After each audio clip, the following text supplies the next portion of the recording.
بالله من الشیطان الرجیم بسم الله الرحمن الرحیم.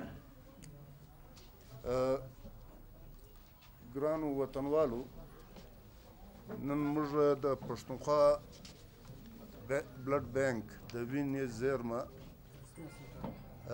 بانک افتتاح مطلب دا و چې د دې تلیسیمیا سنټر افتتاح وکړه، او چونکې دلته تلیسیمیا یو داسې مرض دی چې هغه انسان کې وینه نه جوړېږي، هغه ته بل انسانه وینه راباسي او هغه ته بیا لګوي.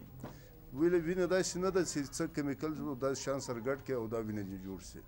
وینه به یو انسان قرباني ورکوي، وینه به ورکوي. وینه هسې هم 4 میاشتې ډاکټرانو مطابق چې ما معلومات کړي دي، هر 4 میاشتې وینه بدلېږي. زړه وینه په بدن کې سوځل کېږي، نوې وینه جوړېږي. نو چې تا وینه ضایع کړي، نو پکار دی چې دا وینه و هغه انسانانو ته چې د وینې جوړښت هغه په بدن کې نه کېږي، هغه انسانانو ته هغه وینه پر وخت ورمهیا شي.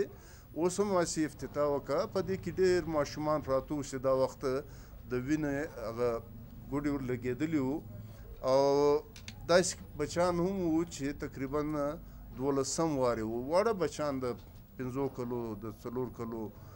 نو دا یو ډېر د خیر کار دی، دا ډېر لوی د ثواب د انسانیت کار دی. نو له تاسو زه خدای هیله کېږي چې تاسو له موږ سره مدد وکړئ، د پښتونخوا بلډ بانک له لارې له موږ سره مدد وکړئ. ولې چې پر دې باندې په زراو انسانانو اوس هم د 1200 بچیان دا وخت وینه دوی ته ورلګول کېږي. نو د دې دپاره بیګونه پکار دي، پر هغه خرڅه راځي. پر دې باندې هغه چې وینه پکې پرته وي، هغه فریجان سیسټم چې دی د هغه دی، پر دې باندې ډېره خرڅه راځي. ما خپله که زه دا درته وایم چې بده خبره ده، 14 واره ما خپله وینه ورکړې ده. نو د هغې دپاره څوک د وینې په شکل کې څوک وینه ورکولی شي، وینه د بلډ بانک ته راکړي، څوک مالی مدد کولی شي. پکار دی چې دا خپل زکات و خیرات و دا چې کوم هغه دی هغه ودې پښتونخوا بلډ بانک ته دا ورکړي.